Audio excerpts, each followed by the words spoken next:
demandé par les habitants avec un collectif, comme on a rappelé tout à l'heure, historiquement en 2004, qui se monte avec une vingtaine d'associations et de forces vives de quartier pour opter sur une option de rénovation, de réhabilitation de la salle. On est parti là-dessus, on a fait un cahier des charges bien précis là-dessus. Non, la démolition, c'est vous qui nous l'avez imposé par la suite. Suite à un long combat de réunions comme on a eu ce soir, comme d'autres. Voilà. À la base, on a demandé une réhabilitation parce que ça coûte moins cher. Et donc on avait donc travaillé avec des architectes.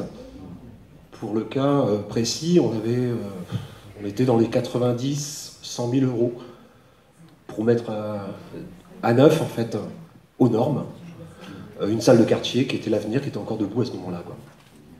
Qu'est-ce qu'on nous a dit? On nous a fait comprendre que non. C'était beaucoup mieux d'avoir une belle salle, magnifique, polyvalente, vous méritez mieux dans le quartier. Donc ça, c'était la personne dont la responsabilité du dossier n'est pas là. Il s'appelle Alain Masson. Maintenant, vous êtes là en tant que fusible, c'est très bien. Vous faites le jeu, c'est parfait. Nous, on va jouer le jeu aussi. Mais dans l'histoire, c'est ça. On nous promet une chose à la place de ce que nous, on demande. On a plié, on a perdu. Ça a été voté par la suite en 2006. Vous avez tous le dossier en connaissance au conseil municipal. C'est chiffré à 1,4 million, je crois, en hors taxe. Le coût d'une reconstruction complète d'une salle polyvalente de quartier avec tout son infrastructure. Juste les murs. Pardon? Juste les murs. Après, il fallait remplir les chaises, etc. Ah, vous êtes au courant du dossier, c'est très bien ça. Oui, parce que je lis toutes les publications que. D'accord. Ils sont sur Internet, ça me permet de rafraîchir aussi la mémoire. Ouais, donc tout à fait. Le programmiste, c'est plutôt. Enfin, vous avez les documents si vous les mettez en ligne. Oui, on les a, bien sûr. C'est 1,9 million. Après, on peut aller jusqu'à 2 millions, nous on n'est pas regardants. Hein. On est preneurs. Donc voilà, mais bon. Toujours est-il, voilà, ce sont des. On est de l'ordre de. Voilà. Puis la crise n'était pas encore arrivée, voilà. Soit dit en passant. Donc on va en arriver là.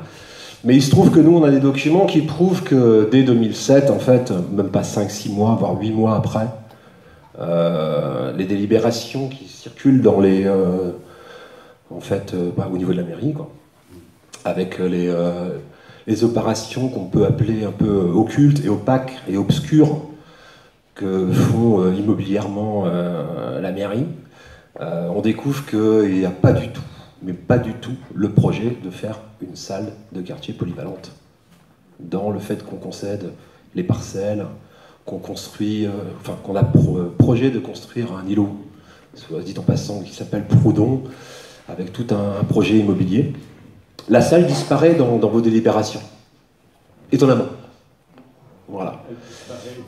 Elle disparaît par une délibération BMO de 2007, avril 2007, où il est question de transfert, entre autres, de la ZAC Saint-Martin. La ZAC Saint-Martin avait deux composantes, c'était l'îlot Foucault d'une part et l'îlot Proudhon d'autre part. Et il est précisé qu'il s'agit de transférer les concessions d'aménagement tributaires d'un stock foncier commercialisable.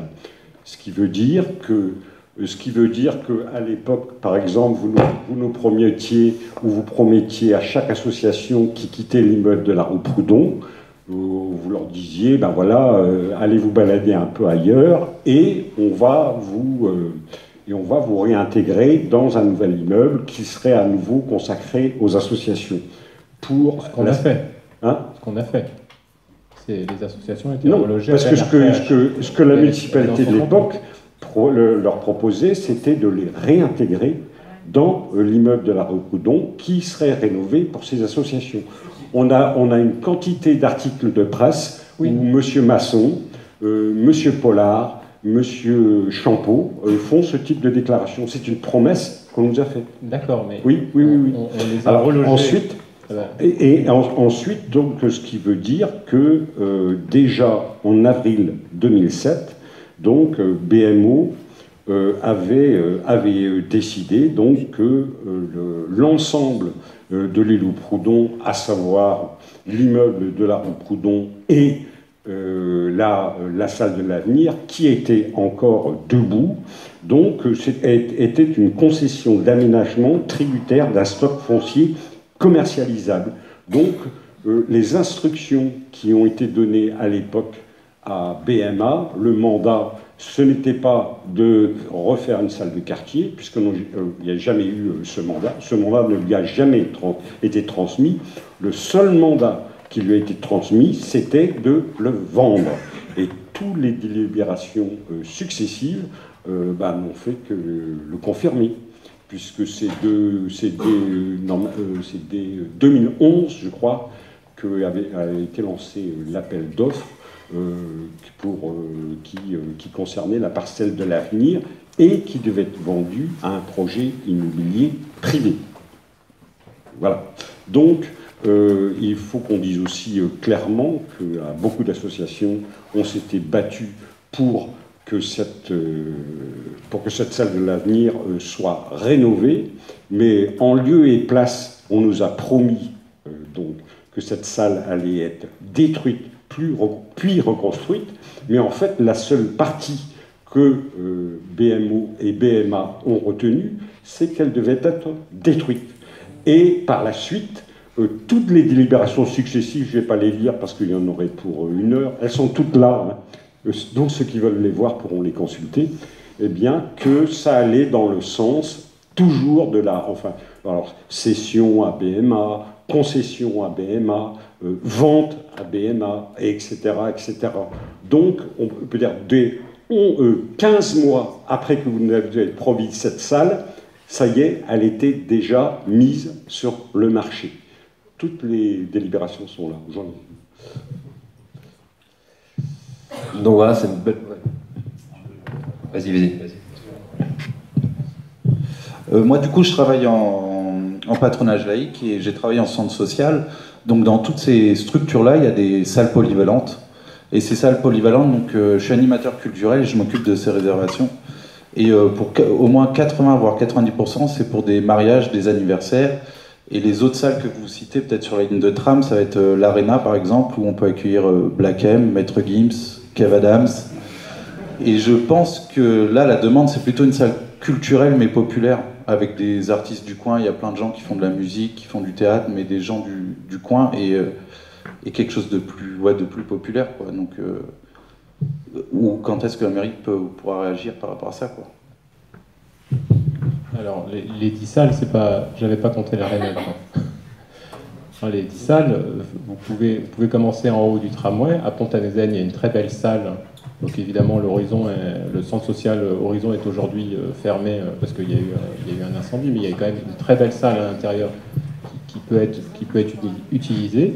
Si on continue au Pilier Rouge, au patronage laïque du Pilier Rouge, que vous devez connaître, il y a aussi une très belle salle. Moi, j'y intègre, parce qu'elles sont utilisées aujourd'hui par des associations, les salles du Celtic et des studios, où là aussi, il y a des belles salles pour faire des conférences. Et aujourd'hui, c'est quelque chose qui est disponible. Aujourd'hui, la ville de Brest a investi dans les studios avec le conseil régional et le conseil général. Parce que vous êtes obligé. Non. Pour que ce soit justement des salles de cinéma d'art et d'essai de qualité. Et donc voilà, il faut qu'elles soient utilisées. Si on continue, après, on a le Vauban, sur lequel on a investi aussi. Alors, non mais le Vauban, on peut y faire des concerts. Et la ville y a investi aussi. Et il y a 50 soirées qui sont disponibles pour la ville pour y faire des concerts de la part des associations. Si on continue, il y a une salle derrière Saint-Louis, salle paroissiale, mais c'était un patronage catholique, l'avenir, je vous le rappelle. Hein. Donc ça ne vous empêchait pas de faire des belles fêtes et d'y prendre plaisir et de faire du vivre ensemble. Donc il y a une salle là-bas. Ensuite il y a la salle du conservatoire de musique, qui est un très bel amphithéâtre dans lequel on peut faire énormément de choses. Mais toutes ces salles sont surbookées, monsieur Ferré. Toutes ces salles... S'il vous plaît, juste une chose. Je voudrais vous demander une petite chose. Non, mais attendez. Qu'est-ce qu'on fait maintenant? Alors je vais jusqu'au bout de la question, parce que sinon, si à chaque fois on me coupe en plein milieu. Donc après, il y a le Macorlan. Le Macorlan aussi est disponible. Bah si, c'est populaire. Si vous voulez faire des concerts, du théâtre, et puis après, si on continue, vous avez aussi la LPT de Saint-Pierre, qui a une très belle salle dans laquelle on peut faire des concerts et du théâtre. Donc voilà, je viens de vous en citer une dizaine qui aujourd'hui sont disponibles. Ouais, juste. S'il vous plaît.